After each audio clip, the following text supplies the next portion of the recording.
1, 2, 3, go. Wow, iro. Okay. Hi everyone, it's Krisha from Third Book Nerd. Welcome to the channel. If you're new here, this is where we talk about books, reading, and the nerd life in the Philippines. Thanks so much for hanging out with us. BTS says hi. Today, I'm going to talk about 5 popular self-help books. So if you're kind of lazy to read these self-help books but want to improve yourself somehow, please stick around. So before we start, I have a confession to make. I'm not really a huge fan of self-help books or non-fiction books in general. I personally like taking the scenic route, going into fiction and figuring things out for myself. I'm also not fond of following gurus who peddle this my way or the highway kind of mentality. It just doesn't sit right with me. That being said, I think that these books that we have today still have some value. I may not have read them all cover to cover, but I did cherry pick some ideas that resonated with me and I hope will resonate with you too. So without further ado, let's just get into them. The first book on our list is Steal Like an Artist by Austin Kleon. Steal Like an Artist is a very short book that tells you 10 things nobody told you about being creative. This book is actually quite close to my heart because I read this one in a time where I was like creatively very insecure. I was working a day job, or actually a night job. It's not the most creative environment out there because if you've worked in a call center, you'll know what I'm talking about. So I was so creatively deprived during that time. One day, my sister brings a copy of Steal Like an Artist to our home, and I read it, and then I just find myself crying in the middle of the book because I just felt so seen. That was what I needed during that time. Stealing like an artist doesn't mean that you have to plagiarize other people's work. You don't actually copy the work. You copy the thought behind the work. You copy the idea behind the work. There is this struggle to be original, to be the first one to do some awesome thing, you know? And this book kind of takes that burden away from you by saying no work ever in this whole entire world is actually original. All of us are influenced by others. Art is taking in and giving back. It's a cycle. You know what I'm saying? Another thing that I learned about this book is tracing your creative roots. So for example, there's this author that you like. Let's say I really like Neil Gaiman. Tracing your creative roots means you take Neil Gaiman and then you research who were the people who influenced Neil Gaiman's work, and then you also consume their art. You consume their content, and then mo branch out na din siya. Mo siya reverse networking power. If you're in a creative slump, if you feel like you want to join the creative community but are outside looking in, if you want to just gain new ideas, I highly recommend Steal Like an Artist by Austin Kleon. The next book on our list is a crowd favorite. It is 7 Habits of Highly Effective People by Stephen Covey. One of the most inspiring and impactful books ever written, The 7 Habits of Highly Effective People, has captivated readers for 30 years, and it's about powerful lessons in personal change. Wow. If you hear a bell, that's the basura. That's the basura alarm. Can somebody get the trash? Dahil nag-makeup ko karon, di ako mulabay sa basura dahil. So, one of the most important things that I learned in this book that I apply in my daily life is this. Mga ka-creations, may pasabot na Matrix.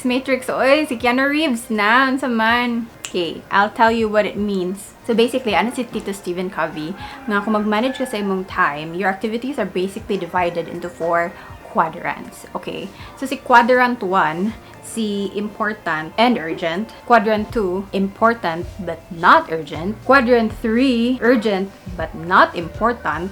Quadrant 4, not urgent na gani, not pa jud important. So if you think of your activities that way, and if you manage your time, if you put your activities, classify them into those quadrants, you will soon realize that there is a pattern to what you do on a daily basis. Ideally, you should spend lots of quality time doing quadrant 2 stuff. You know, it's not urgent, but it's important. So, sa may pasabot ana, pang long-term siya nga thing. You know, little things that don't really need to be done right now, but when you do it consistently in the future, ara siya mo reap og benefits. Or if you do it now, your future self will thank you for it. Maka-benefit ka ni in a sense nga mo increase ang imo awareness on how you spend your time, which is really important to me because mga moms, sir, mga momshies, time is a non-renewable resource. Ang kwarta makitaan na very mon time. Hindi siya mabalik. It's very important to manage your time and on top of that, to manage your energy. So, muna siya ang one of the things that I learned here kang Tito Stephen Covey. If you have the patience to power through this book full of concepts and diagrams, momshies, be my guest. That's 7 Habits of Highly Effective People by Stephen Covey. If you like what you see, don't forget to like, subscribe, and share our channel to your friends. You don't know, maybe they would like to learn about the books. Up next, we have Linchpin by Seth Godin. This is just me, but compared to like the likes of Mark Manson or Gary Vaynerchuk, si Seth kay chill or yung kay siya, those other two that I mentioned have this in-your-face dude bro energy that I just can't subscribe to. Pero si Seth kay chill lang, give lang ng advice, ganun, podcast lang pag may time. So, I really like Tito Seth. Linchpin is all about you, your choices, your future, and your potential to make a huge difference in whatever field you choose. There's lots of things that I like about Linchpin by Seth Godin, but I love it mostly because he tackles some ideas that would be considered controversial in our society today. So, Tito Seth, he questions a lot of things that we know as status quo sa atong life karon. Like for example, the concept of schools. Tito Seth goes on to question are our schools really made for learning, or are they made to train our children to be obedient, to follow rules, to check boxes, and to stop thinking for themselves? So I'm like, interesting. Another is the concept of the factory. Kaya kana sad siya, one of the things that I really don't believe in anymore is 9-to-5 jobs. I don't know if you agree with me, pero para nako dili gyud sakto nga naay usa ka company or entity nga mag-take up like 1/3 of your life every day for like 50-60 years. Like that just doesn't sit well with me. And imagine my shock when I realized nga kaning model nato karon sa atong economy hasn't been around for like thousands of years. It's only been around for the last couple of 100 years. Pag start sa industrialization age. I recommend this book for everyone. Go read it and see if Tito Seth's ideas resonate with what you're going through right now, and then let me know in the comments below what you think about it. Okay, sige go. The fourth book that we have is Unwriting by Stephen King. Part memoir, part masterclass by one of the best-selling authors of all time, this superb volume is a revealing and practical view of the writer's craft. As the title suggests, Unwriting by Stephen King talks about writing, basically Stephen King's writing process. So it's part memoir.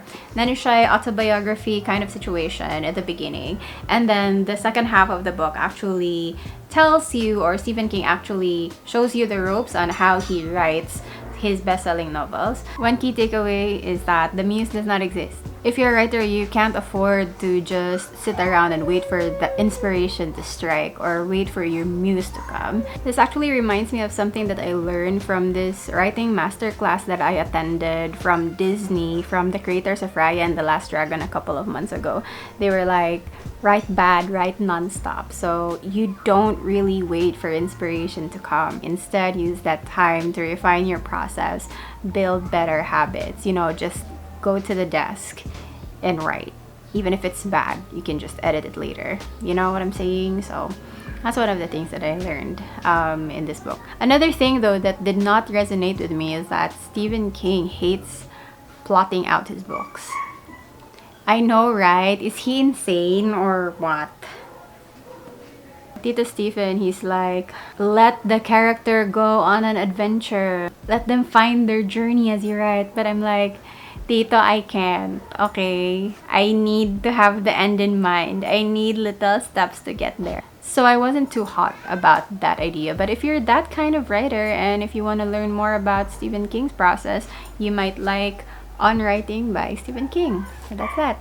The last book on our list is Atomic Habits by James Clear. It talks about, well, atomic habits. So, sa mga atomic habits, Krish. Atomic meaning gagmay. Small but powerful. The gist of the book is being 1% better each day. So Tito James is like, if you just become 1% better each day, you'll have accumulated so many gains after a year. I have not finished the book. I've just started reading it actually, but I've been a subscriber of James Clear's newsletter, the 321 newsletter, which he sends out every Thursday. And I have the feeling that I'll really like this book as well because Tito James, he's very clear.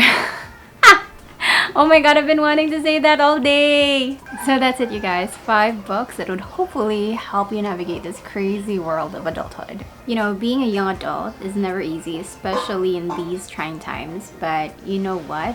Speaking as a wise old 30-year-old person who will probably crumble to the sound of Mr. Brightside by the Killers. Just take it one day at a time, brothers. If you like this video, please don't forget to hit that like button, subscribe to our channel, maybe leave a comment below, and share this one to your friends. Let's close today's episode with a quote from my ninang, Eleanor Roosevelt. Today is the oldest you've ever been, and the youngest you'll ever be again. So chillax lang, guys. Thank you so much for hanging out with me. This has been Krisha from Thorough Book Nerd, and I'll see you next time. Bye-bye!